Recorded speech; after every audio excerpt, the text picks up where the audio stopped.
Everybody stand up, please. A little louder if you can. Everybody close your eyes.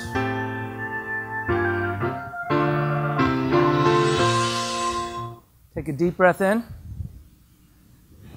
Let it all the way out. The music's coming, I promise. Another deep breath in. Let it all the way out. And one more time. Deep breath. All the way out. You know the song? I can name that song in 3 notes. What's the song? Go ahead. What's the song? Seasons of Love. 525,600 minutes. Seasons of Love. Why don't you just stand with me without the music and just imagine the song for just a minute. 525,600 minutes. How do you measure a year? How do you measure a year? 525,600 minutes. I want you to think about a decade. A decade. 5 million minutes in a decade. Think about 2 decades. 10 million of your minutes. 10 million minutes. And think about a century. 52 million minutes. How do you measure a year? How do you measure a life? Come on, how do you measure a life? How do you measure your life? What a great weekend at Life Talks. Give yourselves a round of applause and give everybody a round of applause. Seriously, how do you measure a life? 525,600 minutes. Go and have a seat. How do you measure a decade? How do you measure 100 years? You know, one of the things that I've learned in working with doctors and patients and people all over the United States, Canada, around the world, is that we have this thing in our culture about getting through the day, surviving the day. How am I going to get through the day? One day. One day is 1,440 minutes. What are you going to do with the rest of those 51 million minutes? I just got to get through the day. I just got to get through the day. Come on, are you kidding me? I just got to get through the day. How am I going to get through the day? Oh my goodness. It's time that we start to really build a life. And thinking about building a life, one of the things I love so much about Life University, being a part of Life University, being a part of Life Talks, interacting with students, that it's not just about getting through the day, it's about building a life of significance. Those 8 core proficiencies and all of the things that they talk about at Life University and live at Life University are so special because it's not just about another place where you can learn how to get through one more day, but a place where you can come and learn about how do you build a life. Seriously, how do you build a life? You know, we live in a world, it's such an immediate gratification world.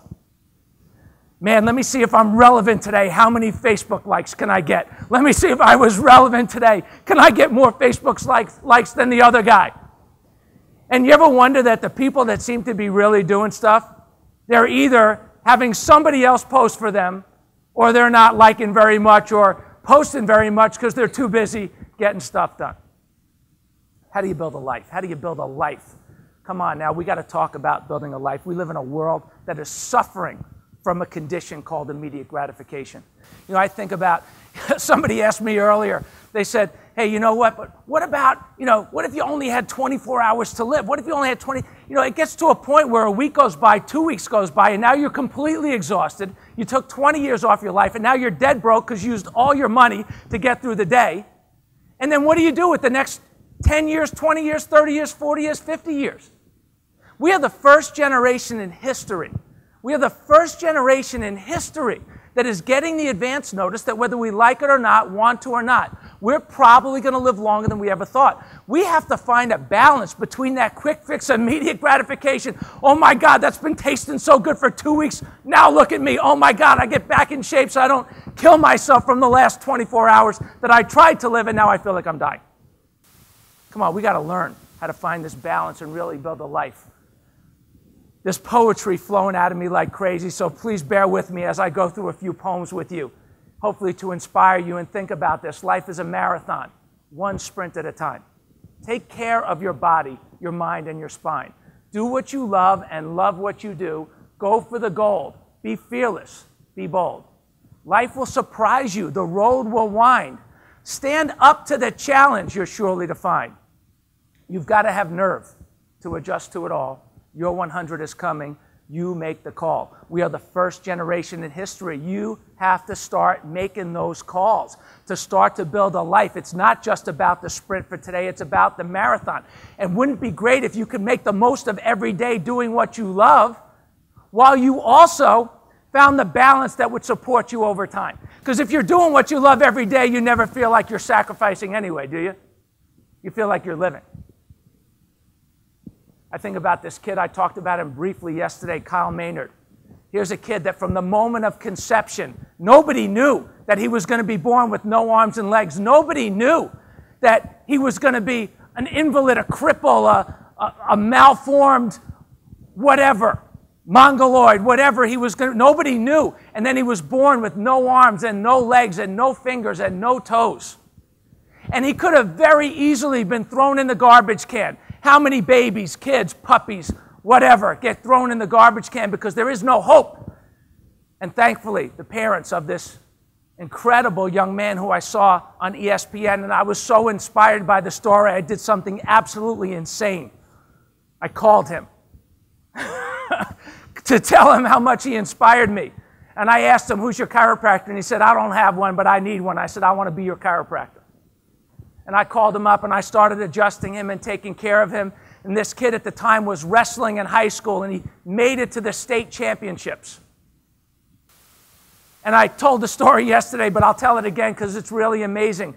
They asked the opponents, the ESPN people, they asked the opponents of Kyle, the people that were supposed to wrestle Kyle, they asked them, they said, hey, you know, what's it like to wrestle this kid with no arms and legs? What's it like to wrestle this kid? And I loved the response. And they said, it's just not fair. It's just not fair. It's just not fair. There's nothing to grab. It's just not fair. While Kyle smothers them, pins them. How crazy is it that the young boy that's born with no arms and legs now in life has the upper hand? Just recently climbed Mount Kilimanjaro 20,000 feet with no arms and legs. See, this is a young man that uses his missing limbs not as a reason why he can't, but he uses his missing limbs as exactly the reason why he can and should and must. You know, one of the things that I love about Life University and Life Talks and about the whole philosophy that we learn, this neo-vitalistic philosophy that we learn here at Life University, about maximizing the expression of the perfection within.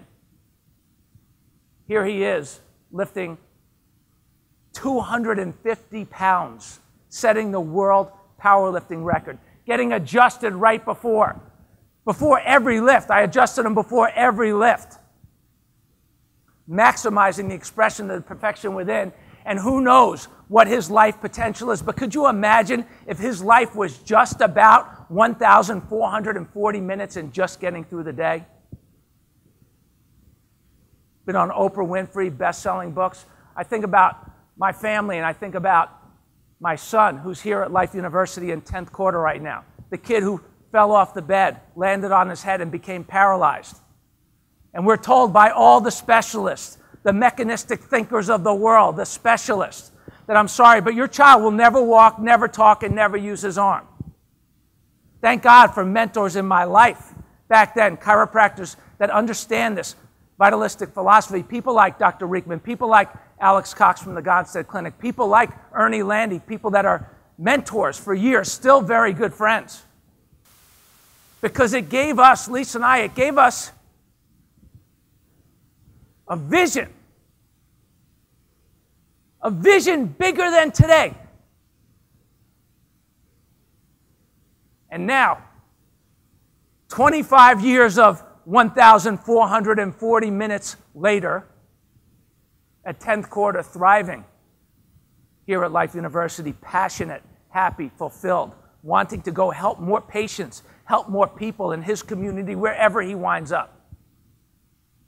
Could you imagine if we would have quit if we would have just got through one more day? How many people quit on their life and on their vision and on the world, their dreams and the hopes and the passion that they had deep inside? How many people quit on it just because that 1,440 minutes of that one bad day knocked you off your purpose? We talked yesterday, at least in our session, when we talked about life-changing principle number 3. If you're going to make some changes, make them with your ideal 100-year lifestyle in mind. Make some changes that are compelling.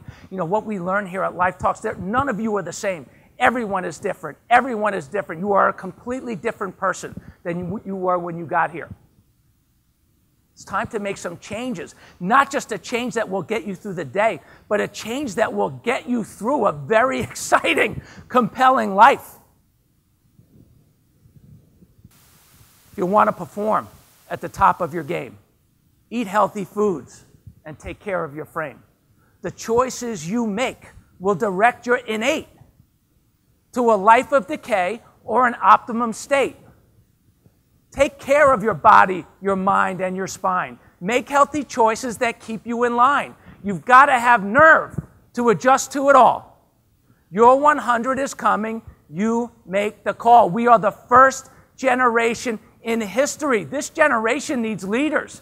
This generation doesn't need followers. We live in a world that if we would follow the current leadership in the world on the direction of where this world is going and how we're going to all wind up, it's laying in a bed on a gurney with all kinds of life potential locked up inside that was squandered because we didn't take care of ourselves all along the way. Finding that balance between enjoying the moment and building a life has never been more important in a world that is in desperate need of the leadership that everyone in this room, because you were here as a visionary, the first Life Talks ever, that you felt like that there was something inside of you that can make a difference. And you can. This crazy word, retire. What a concept. Designed for a 67-year lifespan, a 72-year lifespan. You were supposed to work till you were 65, retire for a couple of years, and then you were going to die. Here's the problem. People retired, lived a couple of years, and never died for decades. We wonder why. We have a best-selling movie, Grumpy Old Men, and a sequel, Grumpier Old Men. Think about it. Have you ever been a day late on a project? Raise your hand if you've ever been a day late on a project. Did it make you a little grumpy? Anybody ever been a week late on a project? Raise your hand. Did it make you grumpier? Could you imagine if you were 30 years late dying?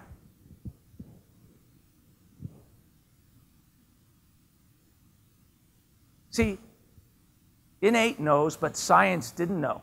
Our scientifically predicted life expectancy, or the scientifically predicted life expectancy of people that were born 100 years ago, that are 100 years old today, their scientifically predicted life expectancy was 50 years. This is a generation that has outlived their scientifically predicted life expectancy by 5 decades. Science didn't know, but innate knew. Our innate intelligence from the moment of conception, the blueprint was clear from the moment of conception. So we organized an entire system, an entire paradigm around a 65-year life, and then we stretched it to 67, and then we stretched it to 72, and now it's stretching to 100 and bankrupting the world. It's time for some new paradigms. It's time for a new paradigm. It's time for a paradigm where we embrace that neo-vitalistic consciousness and understanding that we are self-healing, self-regulating, adapting organisms and human beings. You know, it's interesting. We hear it all the time from people that say, oh, well, people, I don't know, in our generation, I don't know if it's possible that we're going to live this long because our world is so stressful compared to the other world. I mean, come on, somebody that's 100, their world was not near as stressful as our world. Are you kidding me? People that are 100 years old today, they have lived through 27 wars, 25 presidential elections, 22 recessions, and the Great Depression. Do you know why? People ask me all the time, how is it possible? Why? How is it possible? Some people eat broccoli, some people, Zanya, eat not enough broccoli. Certainly the more broccoli, the better quality along the way, for sure. And what's the secret? What's the secret? What's the one thing? How do these people make it? Here's what it is. You ready? It's innate ability to adapt. It's our innate ability to adapt.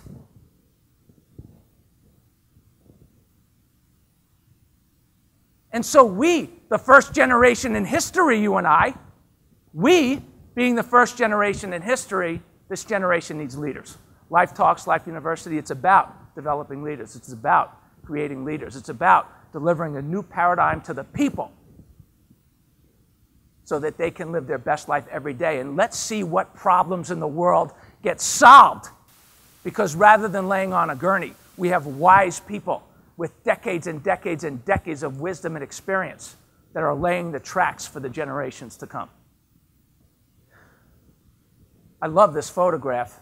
And you think about the definition of retire. To stop a job or career because you have reached the age when you are not allowed to work anymore or do not need to work anymore. To cause someone such as military officer to end a job or career or to stop playing the game. Come on, if you got 3 more decades, do you really want to stop playing the game? Not if you love what you do. Not if you want to make a difference. I love this photograph. And it's great because this is a woman who is 100 years old on the same day that her baby, her great-great-granddaughter, turned 1. On the same day.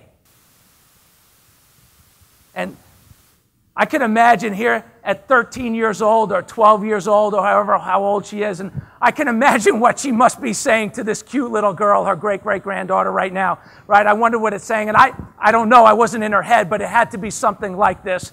At least if I was thinking for her, it might be something like this. Oh, my beautiful baby. Oh, my beautiful great-great-granddaughter. You got my genes. You're probably going to live longer than you ever thought. I hope you take care of yourself better than me so that you don't suffer, so that you enjoy every day along the way. I didn't know. Here's your advance notice. We're the first generation in history. The first generation in history. And we ask ourselves, some of you hearing this for the first time, trying to figure it all out, trying to understand it all. Well, why didn't my doctor tell me about this? Because we're the first generation in history. Why didn't the scientists tell me about this? Because we're the first generation in history where living to 100 and beyond is the norm.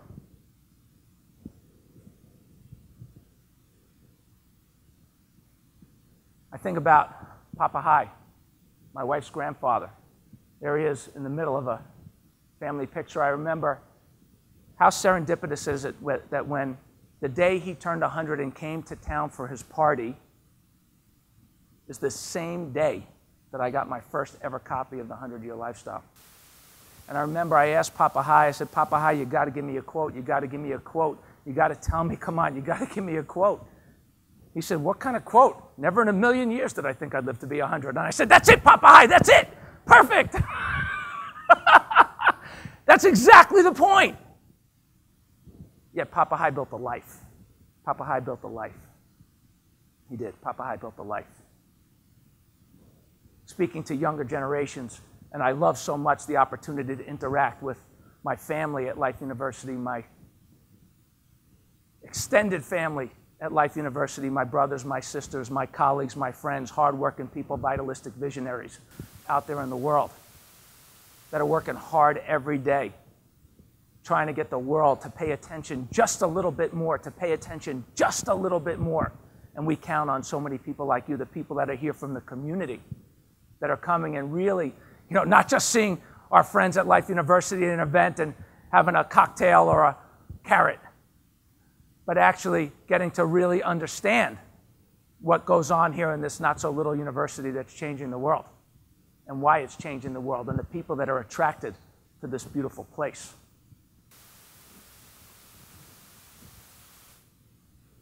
And he said, be true to yourself, your loved ones. Make your health a priority and enjoy a sensational century. I'll never forget at the age of 99 when he came to visit.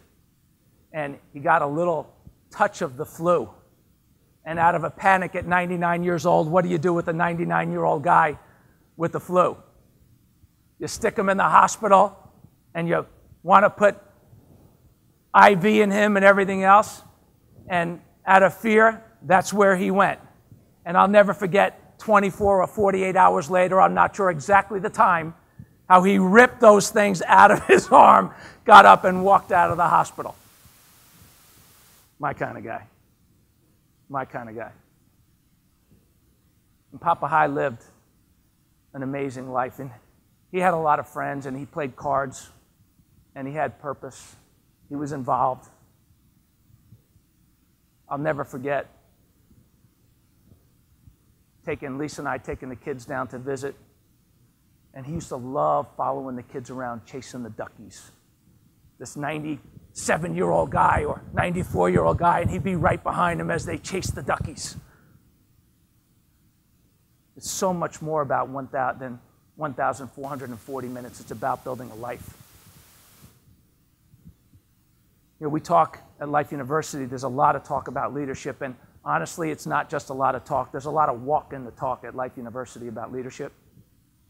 And what's interesting is that, you know, we're in a world that is in desperate need of leadership on so many different levels. You know, the thing about leadership, the world will test your ideas. They want to know, do you have the guts or the courage to stick it through? There are so many people that you succumb to, oh, damn, I thought that was a good one, but I got one Facebook like.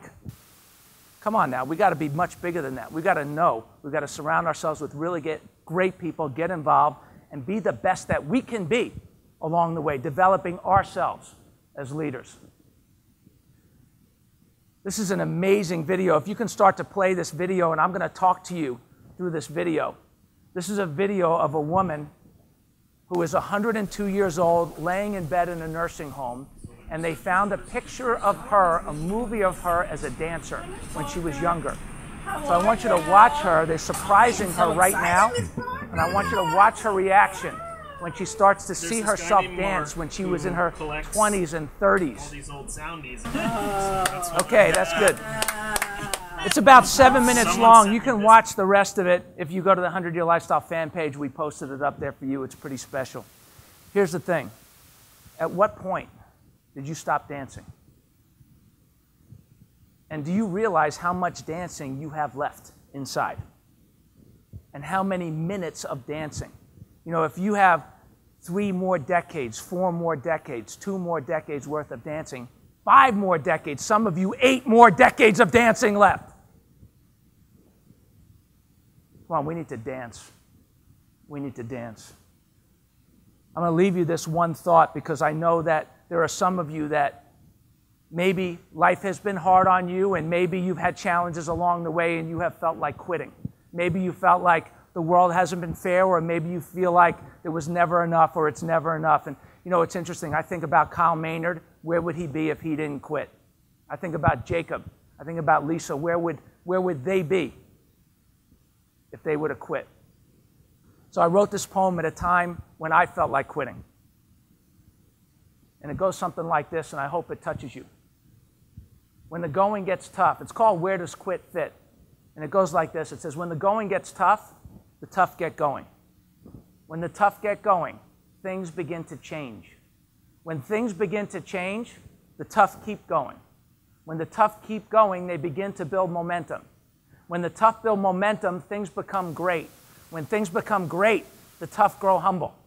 When the tough grow humble, they begin to give back.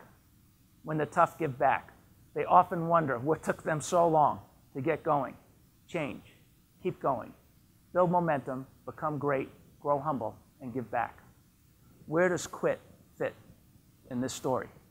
And the answer is, quit doesn't fit. Your best is yet to come. You get to start life, your life, fresh, with decades of experience under your belt. So whether it's 1,440 minutes left because you have one more day and you didn't know it, and I hope that's not true for anybody in this room and anybody that you love, or whether it's another decade of a million minutes or 5 million minutes, or another 3 decades, 15 million minutes, or however many minutes that you have left. Make every minute count on your way to a sensational century. Thank you, Life Talks, my friend Dr. LaMarche, Dr. Riegman, for a great program. Thanks all of you for being here this weekend.